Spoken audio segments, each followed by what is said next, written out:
I mean, no one plans to get sick, and yet, here we are. My name is Matthew Zachary. I survived cancer, a stroke, and COVID-19, and somehow I'm still here. I also survived our stupid, broken healthcare system, and I want to help you survive it too. So let's go make healthcare suck less together. Because you know what? We're all out of patience. Hey, that's the name of the show. Alrighty, friends, welcome back to the show. Before we get started, if you haven't already, have a listen to The Cancer Mavericks, our groundbreaking new 8-part history series about the origins of cancer advocacy.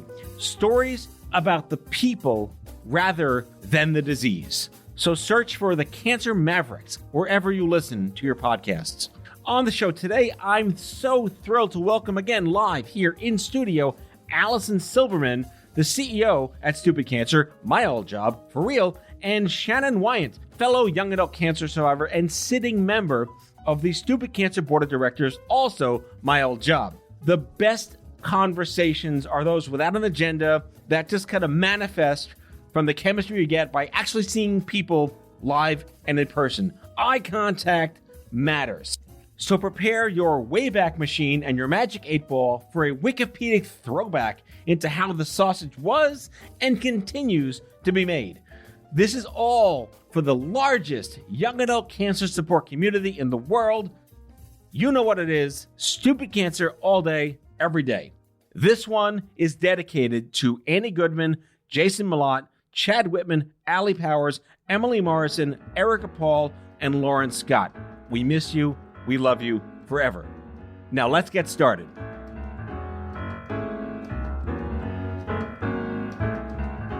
How do we start this? We're here in person? I know. What is this like? Social anxiety. Exactly. You're here. I see you physically, and wow, what's that like? So I spent 2 months in Florida. So this is pretty normal, being close to people. Well, Florida was like, what's COVID, right? Exactly. Yeah, No, okay. exactly. While I was there, most of the places that you would go to, like the grocery stores and certain businesses, would be really strict about the mask. But then you would have this contradiction where you're walking to the beach, where you have all the space between you and everyone else. And on the side of the road, there's a mass group of people who are convinced that a certain president that we recently did not reelect will become president again next month. Cool. And rally for that at That's the same right. time. As of this taping, that's right. We're taping in mid-July. He was going to be suddenly president again Yes. by August. Yes. And if not, I think the plan is 2024 and then 2028 for Ivanka. Okay. So much to look forward to. Yeah. So I can somehow see that the makes me direction this comfortable being conversation's going. in person with New Yorkers. Well, all right. So listeners, just before the show, we were discussing like who has the best immune system. So I had cancer twice. I had a stroke and I had COVID. So I don't know, Shannon, you had Cancer once, and thankfully. COVID. And COVID, yeah. After being vaccinated. Right. But Allison, are you scot-free? I can't top that. I mean, you got weird genes in your family stuff going on, I but mean, like yeah. you're clean right now, knock wood, right? I've just got like the weird Ashkenazi Jew stuff happening, but no, we are. Yeah. Dear Tay-Sachs Sorry, disease. guys. Yeah, exactly. What's crazy to me is that I was in Mexico when this was exploding, and while I'm in Mexico, I'm getting messages from my work saying that they're talking about working from home. You know, our research team, I work for a finance firm, was, on top of things and wanted us to be ahead of the game. And that freaked me out. And when I got home, the person I had gone to Mexico with, we came home early because he was getting a fever. And we thought it was sun exposure because we'd been out in the sun quite a bit. But something in my gut was like, we have to go home now. And the next day he was diagnosed with COVID. So I'm confused. I went and got, I couldn't get tested at the time, but I got tested eventually for the antibodies. Didn't have COVID.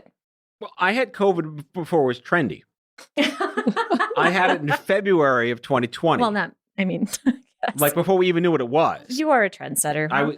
You are an influencer. I gotta do some stuff, right? I was sick in bed, like, where you're so sick where like you feel gravity, like the earth is pulling you into the floor through your mattress. And I didn't have any respiratory stuff looking back. I just was like, had 102 fever and I couldn't move. And months later, I mean, I've shared this story. We took the kids to the pediatrician because they were testing kids, and they did the PCR and the blood on all 4 of us because mom and dad were there. Right. And they all came back negative with no antibodies, and I came back negative with antibodies. I'm like, how the hell is that? Crazy. Yeah. So thank you, everyone. And you're welcome. That's it. You definitely win. Yeah. I win the how the hell am I alive-ometer. Yes, yes, you do. And There's a lot of other people on that scale too. It's funny how you say that we know what it feels like to lay down and feel like the earth is pulling you down. I actually think when I nod my head, that's a very like cancer survivor experience at some point. And, nodding your head on the radio is the right way to do it. Again, we're stuck in Zoom. Nobody can see us. Exactly. Right. It's quite flavorful to come live in person on the radio. I'm old. I say radio, podcasting, whatever, where, people can't see us. We're not taking pictures and videos. Like, if you don't like it, change the channel. But this is who we are.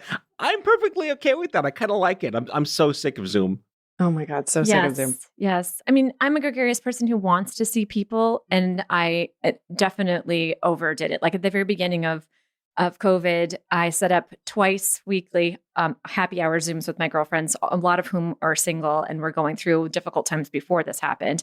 And we were on there on time with our wine for 2 and 3 hours at a time. And then slowly, as their work became, like everyone else's on Zoom, we slowly drifted down to 1. And then finally, it would get to the point where I would get online and only one other person would be there. And it became a joke that we would just do it so that we weren't drinking alone. So like you could text somebody and say, I know we're not happy houring tonight, but I want to have a glass of wine. I don't want to do it alone. But now I'm worn out. It's totally worn out.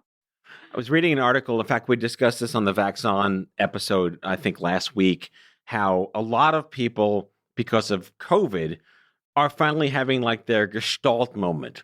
Like these are people who were lucky enough to never had trauma in their life. And this is traumatic to an extent in the spectrum of trauma, right? And they're reevaluating their lives. Do I really want to work here? People are looking for different jobs. They don't want to be unemployed. They're desperately trying to like switch their jobs and find purpose. How do you feel about it? I mean, as cancer people, like, fine, I'm glad you found your special purpose. I'm sorry it took a global pandemic.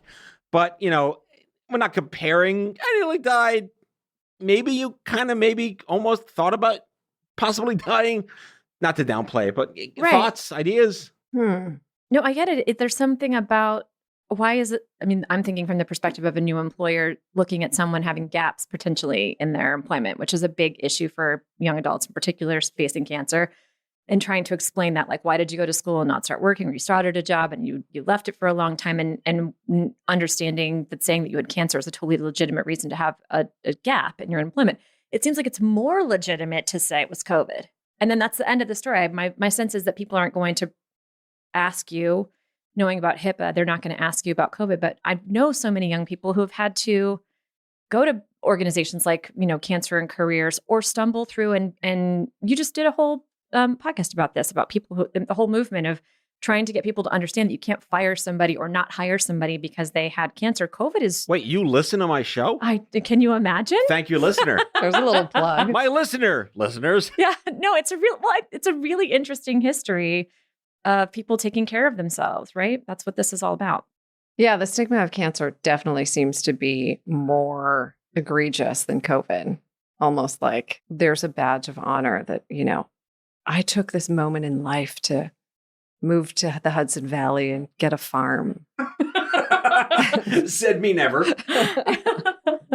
As opposed to like, I sat in a hospital room for 18 months and almost died from cancer, but I'm not going to tell anybody about that. I mean, in doing the documentary and doing the Cancer Mavericks documentary, it's been so revealing to learn about what it really was like in the 60s, 70s, and 80s. But this idea of cancer being contagious, right? Like that was the big deal. People thought I was magnetic and could pick things up. But today it's more like we're past that. I think most people understand cancer is not contagious, but it's still like, are you okay? What can I do? And another conversation that I know we talked about that was a Cancer Con was, how do you just deal with other people not understanding how to talk to you? Yeah, I actually have a lot of coworkers who come directly to me when they have a loved one or a friend or a family member that's diagnosed, and their first words are, what do I do? How do I show up? How can I talk to them about it? When do I become overbearing? And I mean, they know me well enough because I'm very open about my 25 years cancer free, but also trying to navigate that. I think I've made this joke with stupid cancer stories that I've felt like I was what not to do when you get cancer, including if someone talked to me in a way that was inappropriate or didn't understand, that I wouldn't necessarily be tactful or gracious or compassionate. But it's a tough topic. But what is it about cancer that makes you lose your humanity? Or as the person that's trying to help. I mean, if somebody gets the flu, you're like, oh my God, I'm so sorry. Let me bring you some chicken soup. But somebody gets cancer, you're like, I don't know what to do with you. Yeah. I got the chemo in my truck. Exactly. Seriously. Well, it's funny that you say, I mean, and again, this is, on the last show about people thinking that cancer was contagious, because I heard about that study when I was diagnosed in 1995, because I had Hodgkin's lymphoma. It was a blood cancer. To this day, cannot give blood or donate organs to save someone else's life, because there's still apparently a question mark. Maybe that question mark is dated and not real. But the stigma of cancer equaling death in any way, shape, or form, I think it's our relationship to death that actually keeps people from being able to have the conversation with people when they're in the thick of the illness itself. Even if there's a really good chance that they're going to be fine, or even if we don't know and they end up, whatever the outcome is, it's the relationship to death, I think, that stops people from showing up.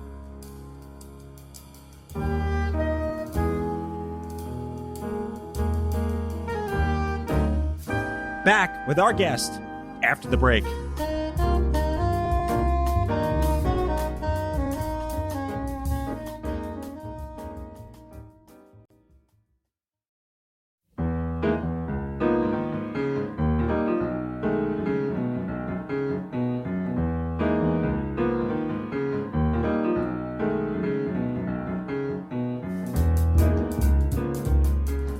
So I want to talk about this idea, the jargon and the acronyms. I just make fun of jargon and acronyms all the time. Precision medicine, immunotherapy, targeted medicine. So this idea that your DNA now defines your outcome and not your geography of your cancer. Is it easier than ever to not die from cancer? Is it fair to say that? Take the young adult misdiagnosis route out for a second. Mm-hmm. There are so many diagnostics and precision stage 3, phase 3 immunotherapy, where if you don't get standard of care and you get this thing, you're probably going to be fine. More than ever, going back to Mavericks, you kind of just died. Shannon and I got lucky in the 90s. Clinton cancer, right? We got lucky in the 90s. But today, people that get sick are likelier to be able to access something that's targeted to their genes and likely not die way less. I think it's easier to identify it because of all of the biomarkers and precision medicine and blah, blah, blah, all those words. But I don't know that has changed, especially for AYAs, how it's treated. And I think so much of AYAs is not just the cancer, but it's all the other shit around it. Yep. Mm-hmm. And that, I think so much of the support and your mindset has a big role in how you face your treatment, how you get through your treatment, how you face your survivorship. It's all so interconnected. And it's an interesting point. But I also think it makes us look at cancer. I mean, we know that cancer is not one disease, right? It's thousands of different diseases.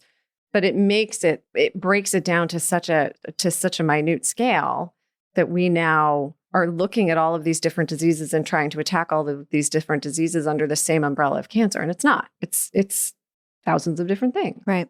The days of cancer geography, like I said before, are over. So help me unpack this then. So we know that most people that get sick are over 65 years old.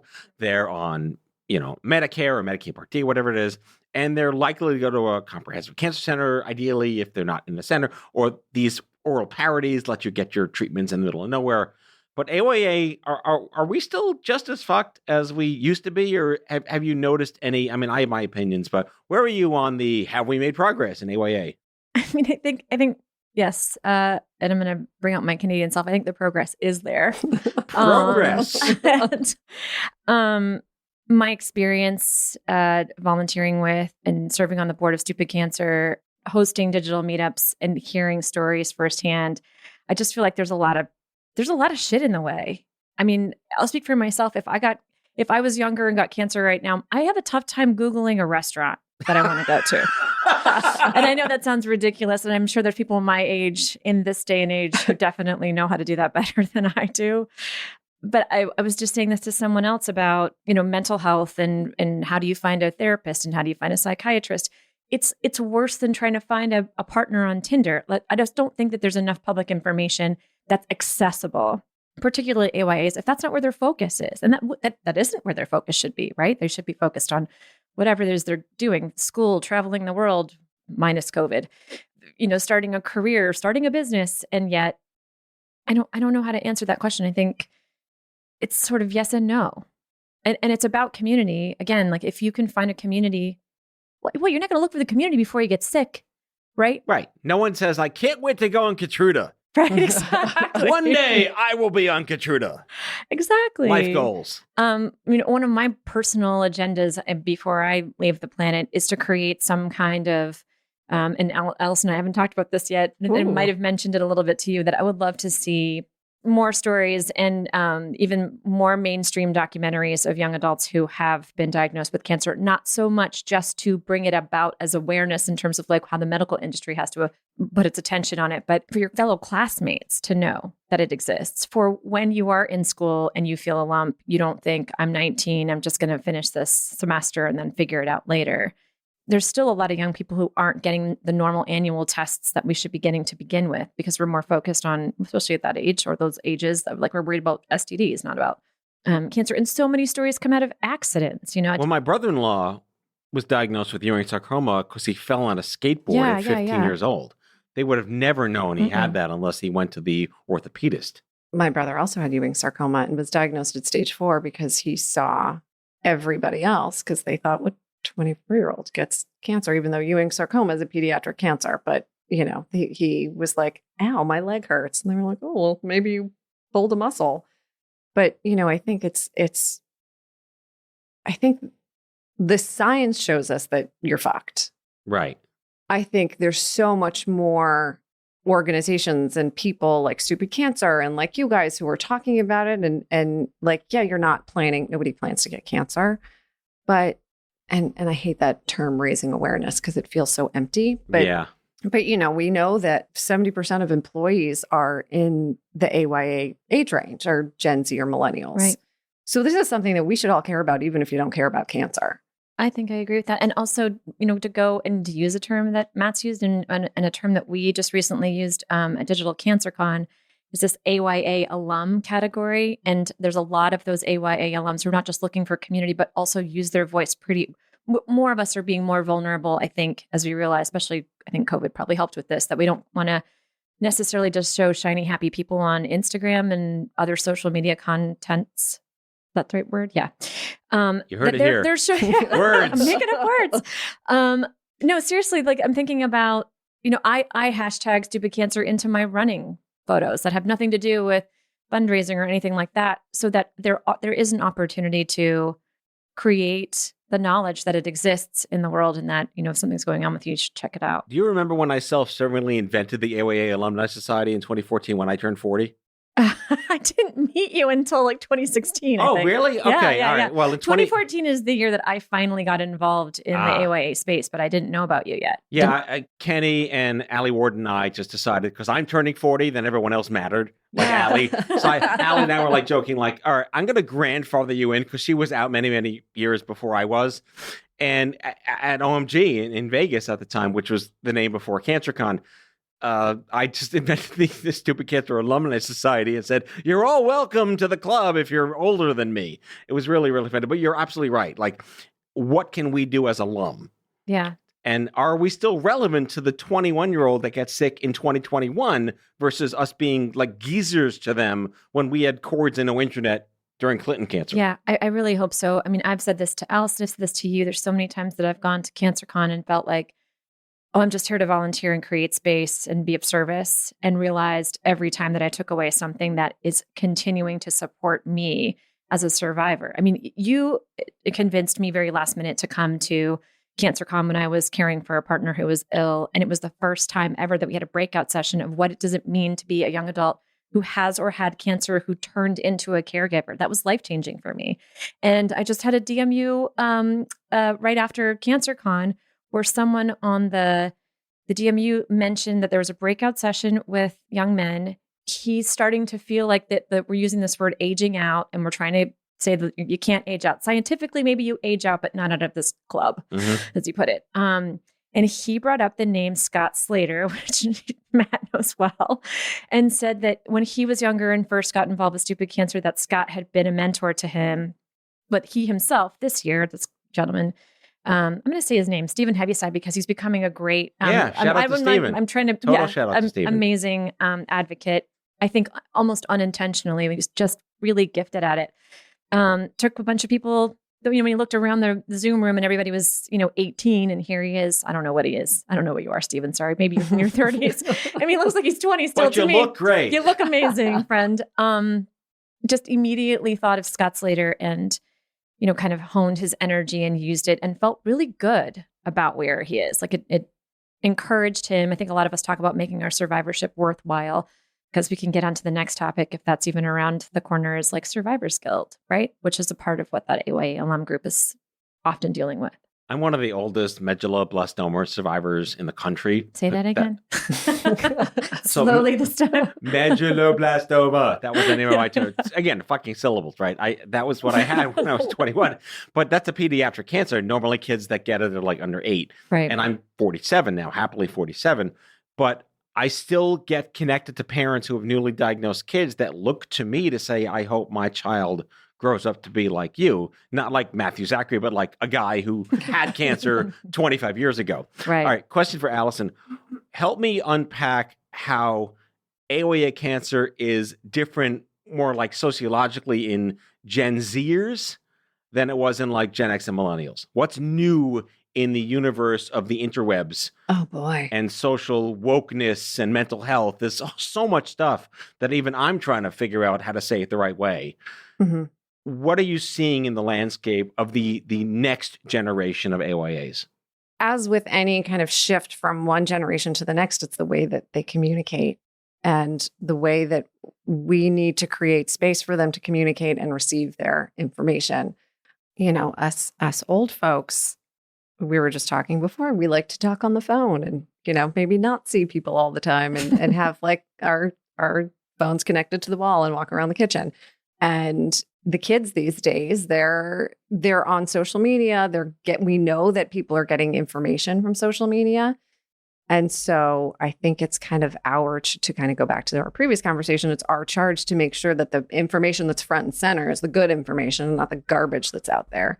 But I think there's also this feeling that in the Gen Z community that they're kind of in this lost space, right? Millennials are a huge part of the population, and the population in general, not just the AYA population, but the Gen Zers they're younger, they're a smaller population, and they're in that stage in your development where everything is you're just like, what the fuck? Like I'm a teenager and I'm figuring it out and I don't know how to figure it out. And now I have cancer. And so I think, it's very much a different way of absorbing information and understanding.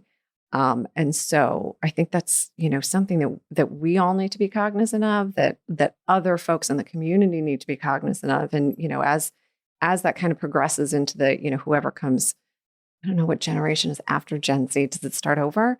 Right. Gen A. Let's just make that up. Okay. We're going back to A. Or double A, like in the theater, it goes to double A. Yeah. When they age into that, adolescent space, then it's going to be a whole other conversation, and the Gen Zers will shepherd them into it. But I think it's really about how information is absorbed and shared. I mean, I'm just curious about the in-person nature of how Gen Zers really did like to physically see each other, because that's how we lived our lives in middle school, high school, and college. We could only be with each other or talk on the phone on a cord, like to one person at a time, right? Like, dear call waiting. Remember life before call waiting and caller ID?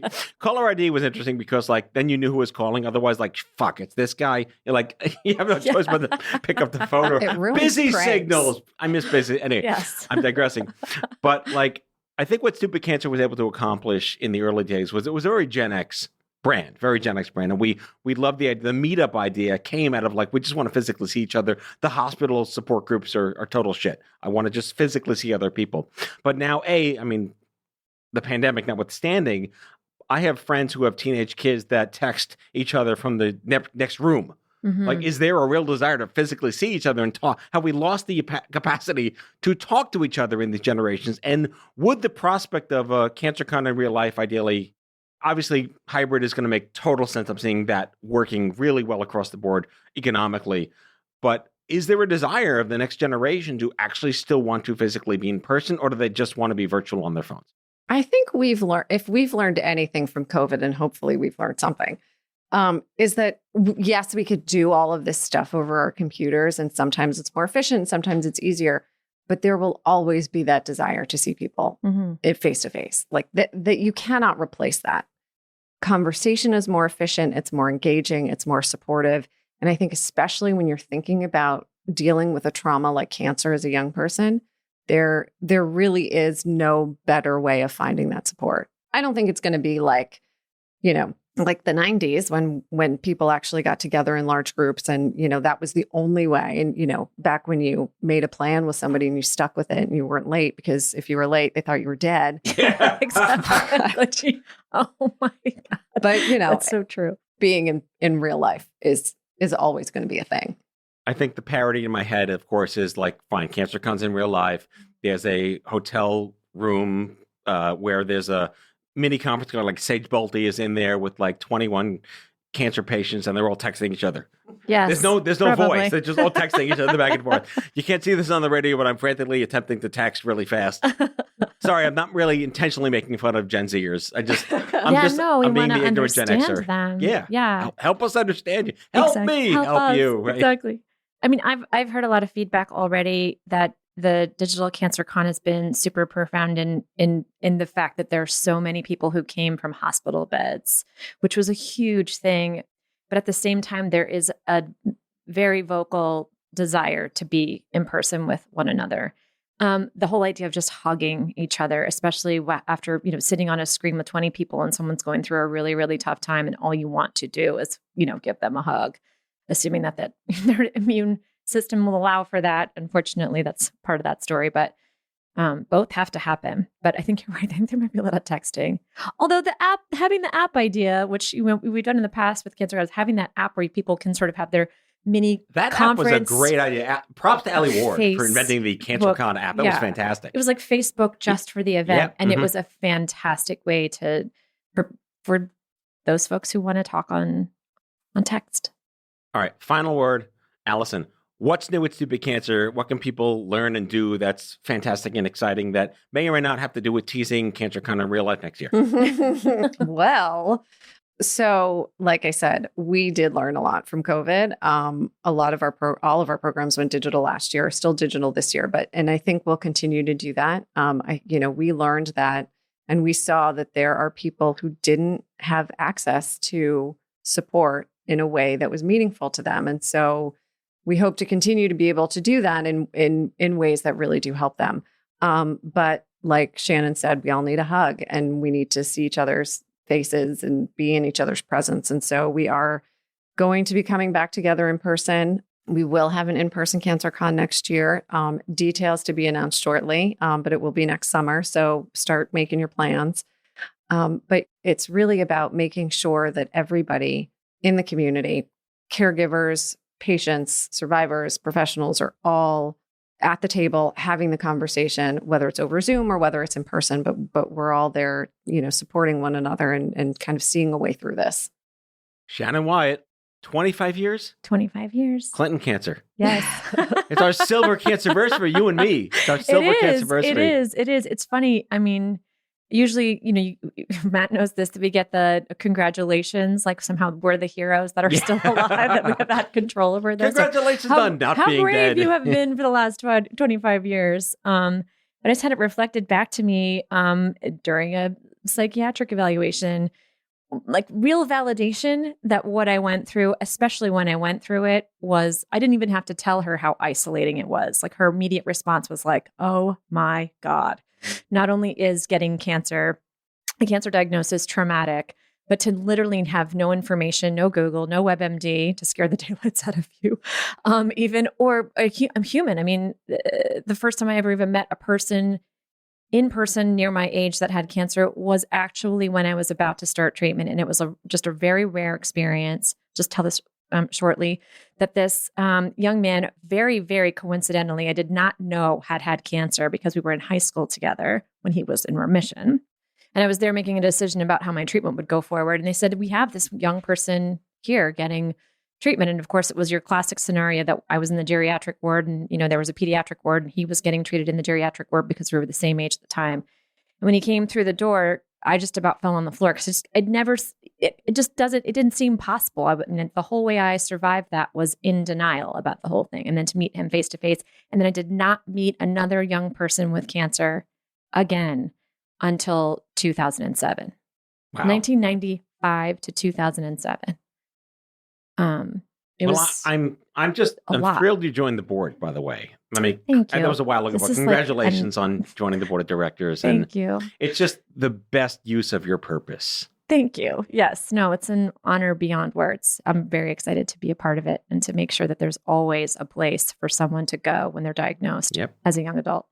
Okay. Shannon Wyant, Board of Directors member of Stupid Cancer. Alison Silberman, CEO of Stupid Cancer, my old job. You're doing great. I'm so proud. I'm just so proud. So thanks for coming on the show. Thank you. Yes, thank you. StupidCancer.org, all day, every day. You know what it is.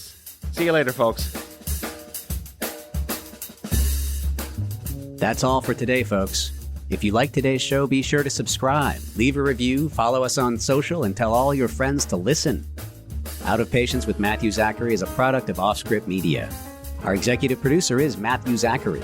Our senior producers are Brianna Seeley, Jen Horanger, and Andrew McDowell. It is mixed and edited by Brianna Seeley.